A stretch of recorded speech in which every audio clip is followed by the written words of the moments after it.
And we finally have arrived in our final celebration of the year, a date of prosperity and family, Christmas. So I couldn't help but to make a video about the scariest movie connected to this date in my opinion. And I had to share this one with you. None other than Black Christmas, movie from 1974, directed by Bob Clark. And I had promised to make a video about this movie before, so I couldn't wait for this date to finally arrive. Cause I consider Black Christmas one of the greatest scary movies ever made and hardly remembered. So let's not waste any more time and talk about this amazing horror movie. My name is Gustavo, but you can call me Gus. Merry Christmas and welcome to Trashing with Gus. And like I said, Black Christmas from 1974 is a gem of horror movies that I have discovered quite recently actually, about a couple years ago. Its plot is a very simple one, but the most sinister one as well. It is based on a famous American urban legend called The Babysitter and the Man Upstairs, which is exactly that. A babysitter is taking care of some kids at night, and a strange man broke into her house she is in, and it's hidden on the second floor, making some sinister and threatening calls to her. And here the plot is adapted to a sorority house where we have a group of female young adults. They all live together in this house, and during a Christmas celebration, a strange man breaks into the place and hits on the attic and starts to make threatening calls to all these girls during the Christmas celebration days. Let's start from the beginning as it should be. The movie starts with a POV scene showing the steps of this sinister murderer wandering around the houses of the neighborhood until he finds one that he can break into. And he chooses one that there is a celebration happening inside. The house is crowded with people. He climbs the window of the facade of the house until he can hide himself in the attic. And the crucial point of this scene is that it sets the sinister tone that the plot of this movie will have. Because in this case, the face of this killer, his name is Billy by the way, we know this for some clues that will be said later in the movie. His face is never shown. So just like Michael Myers in the first scene of Halloween, the original one from 1978, we see everything from his point of view, including his hands climbing the windows outside of the house and his sinister breathing. It's a scene that is very well shot. I think it's even better shot than the POV of Michael Myers in the first Halloween. That's my opinion at least. And I think it's even more sinister because it takes place in this setting of Christmas, with the celebrations, with houses crowded with people. So there's no mood of horror initially, but just to think that all these people are inside the house celebrating and don't even notice a strange guy climbing the place and hiding in the attic is quite sinister. Talking about Halloween, I think this is one of the great curiosities about this movie because it was released in 1974, like I said, and Halloween was released in 1978. So we can only wonder if the initial scene of Halloween was not taking huge leaps of inspiration from Black Christmas. It could be very possible. And I do have the impression that John Carpenter already mentioned something about this matter, admitting the huge inspiration that he took from Black Christmas, but I'm not sure. Could be a Mandela effect. Anyway, after that we are introduced to the main characters of the plot, but the ones that are most prominent in the story is Jess Bradford, a character played by the actress Olivia Hussey, and Barb, played by the great actress Margot Kidder, which is probably the most famous actress in this female cast, because she played Lois Lane in the classic 1978 Superman with Christopher Reeve. And this initial scene unravels for a long time, setting this whole mood of Christmas, with people talking, getting along, drinking, the girls with their boyfriends, but it also alternates with Billy's POV wandering around the house,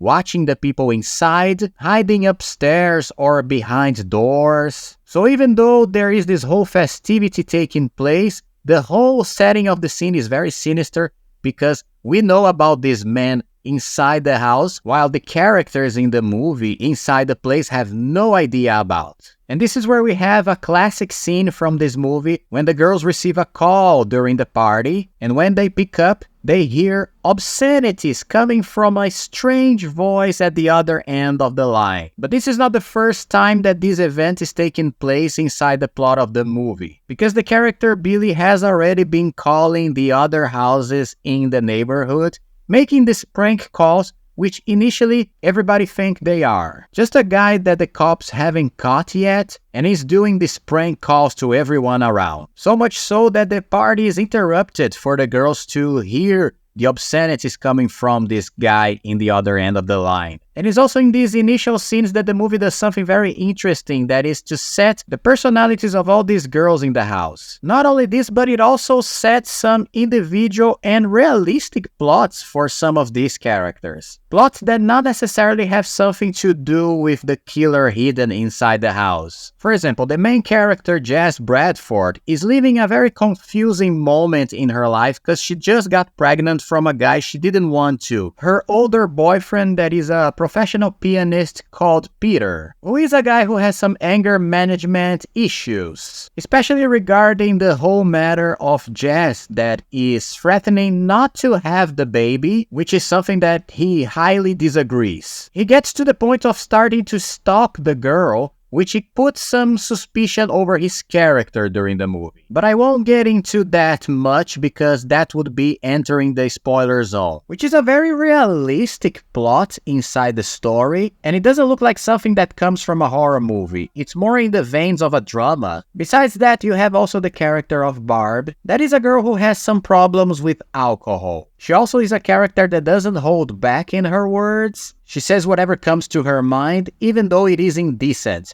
To the point she is the only one who can speak obscenities to the same standard as Billy. But it's a great performance from Margot Kidder in this movie, although the real Margot Kidder was kinda like this character in real life, so I'm not sure there is too much acting in here. Besides that, you have also other characters like the main lady of the sorority house, which is a funny character that also has some problems with alcohol, so much so that she keeps some hidden booze inside some different places in different rooms. For example, she keeps a bottle inside a box of a toilet seat. And the list goes on with characters that are not your usual empty characters from other horror movies. And we cannot forget that here we also have the presence of the actor John Saxon. He was also in Nightmare on Elm Street playing a cop, and here he also plays a cop called Lieutenant Fuller, which is a character that kinda looks like the same one from Nightmare on Elm Street. He just moved from one movie to the other,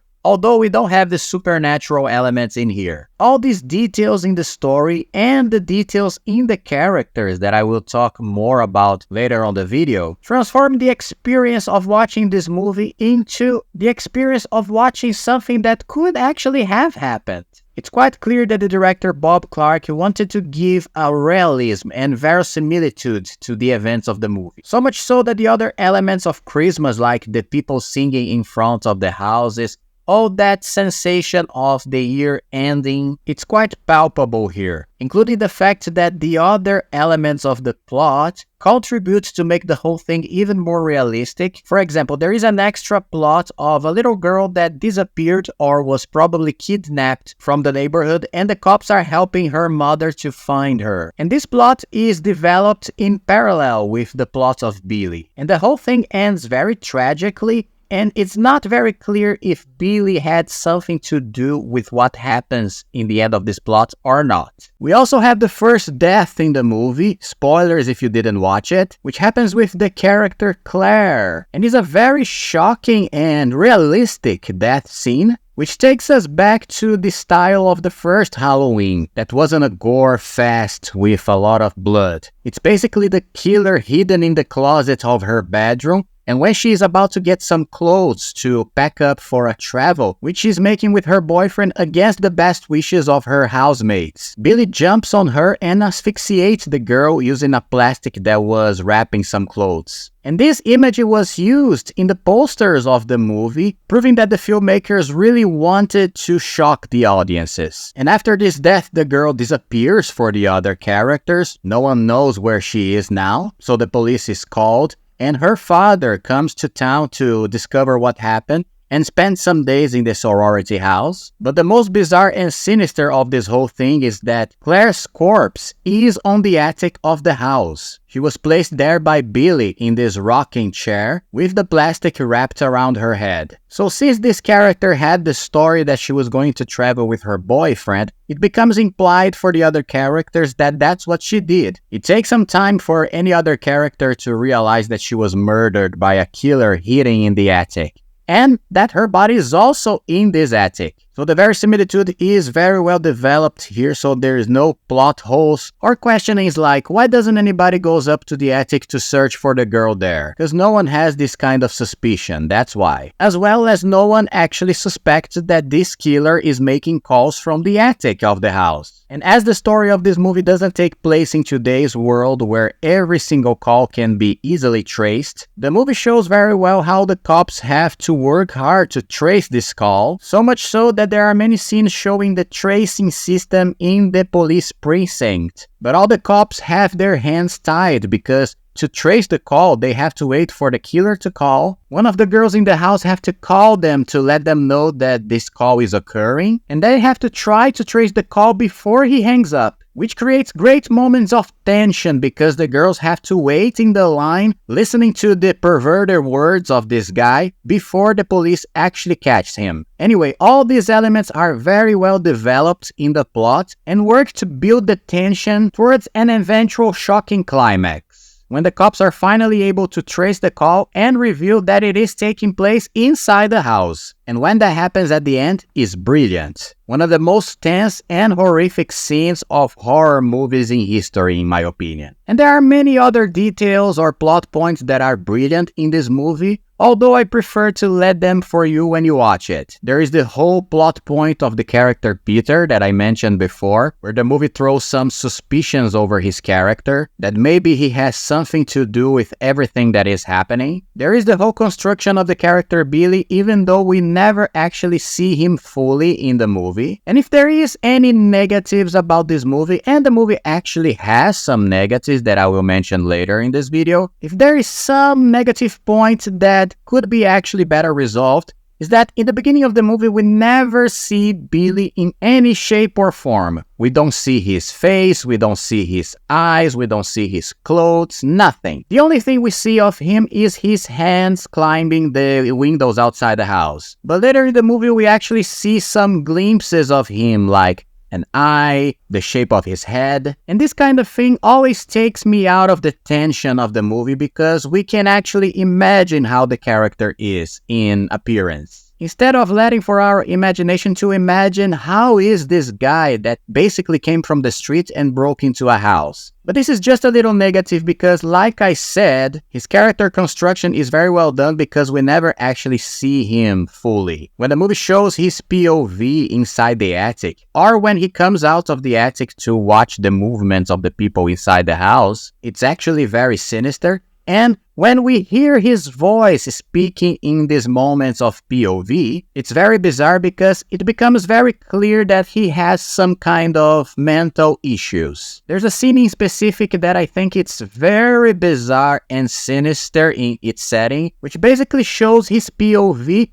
kicking and punching and destroying everything inside the attic, while he shouts and mumbles, having a meltdown and speaking some nonsenses that are very difficult to gather and understand. It's a very scary scene because we keep thinking, oh my god, who is this guy? And among the words that he says, there are some lines of dialogue that the audience has to pay a lot of attention to kind of understand some things about his character. And one thing that becomes very clear with these lines of dialogue is that he is a man that probably has some multiple personalities, switching back and forth from one to the other. So much so that this is one of the great mysteries of the movie. Is he just a random guy that broke into the house, or is he connected to some of the characters in the movie? And this is another mystery that I won't review right here. I will let you for you to watch in the movie. And another big mystery of this movie is the ending, which is kind of the main big flaw for me in it, because it kind of ruins the verisimilitude, or at least asks too much of our suspension of disbelief with the character Billy, and a plot point about him that I didn't swallow. And it is the only negative I have about this movie, because the rest is absolutely fantastic.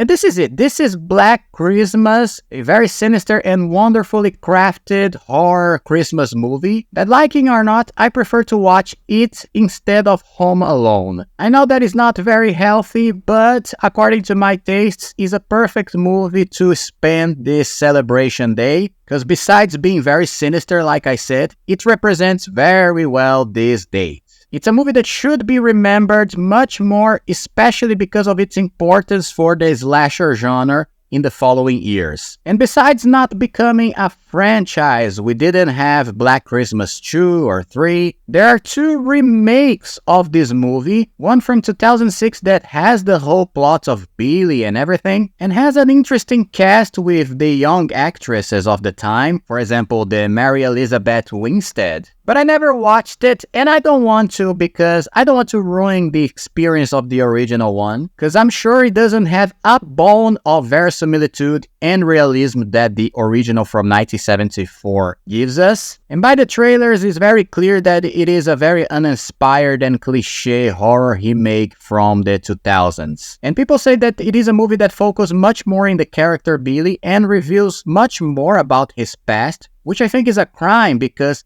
the thing about the original one that it is scary is that we don't know nothing about his past. Everything is only implied. But we also have a remake from 2019 called Black Christmas, but its plot has nothing to do with Billy. And believe me, it's a movie about girl power, with the girls of the sorority house taking revenge on some guys that are doing bully with them, and oh my god, this makes me tired. Anyway, I also didn't watch this one, and I'm not intending to, because everybody who did told me that it is a big shite of movie. But besides the original Black Christmas never having a original sequel, at least it had sequels in fan film form. And I can say with a lot of relief that there is a fan film called It's Me Billy from 2021 that continues the events of the first movie. Actually, it is a short film, or at least it has 42 minutes, and it's very well directed, I thought. It is directed by Dave McCrae, a YouTuber that I like very much, and he recently played Freddy Krueger in another fan film called Dylan's New Nightmare, a movie that is a straight sequel from Nightmare on Elm Street Part 7, Wes Craven's New Nightmare. By the way, he also knows Vincent DiSanti, the director of the fan film, or film franchise, should I say, of Never Hike Alone, which I recently reviewed in this channel, and you can see the video right here in this link. So he's part of the group of YouTubers that are becoming film directors and are producing great fan films that I think are much better than some of the original productions from studios. And the best part is that there is going to be a It's Me Billy Part 2 that is going to be released this year, another short film. And I believe that this will complete a trilogy of stories with the character Billy, taking into consideration the first original Black Christmas and the 2 shorts It's Me Billy. And this is it. Another great thing about the Black Christmas original movie from 1974 is that it is on its entirety on YouTube, so you don't have to search in Google to find this movie. You can watch it right here, and I will leave the link in the description below for you to watch it right after this video. I'll also leave the link of It's Me Billy, the short fan film, so you can watch an unofficial continuation of the story. And this is it. What did you think about Black Christmas 1974? Have you ever watched it? Will you watch it in this Christmas? Comment below, and please don't forget to leave a like in this video and show your support so we can keep trashing together. Also, don't forget to subscribe to the channel if you are liking my content, and I promise to bring much more trash, action, animes, animation in general content in the future for all of you. And this is it for today. Thank you very much for your support. Merry Christmas, and see you in the next Trashing with Gus.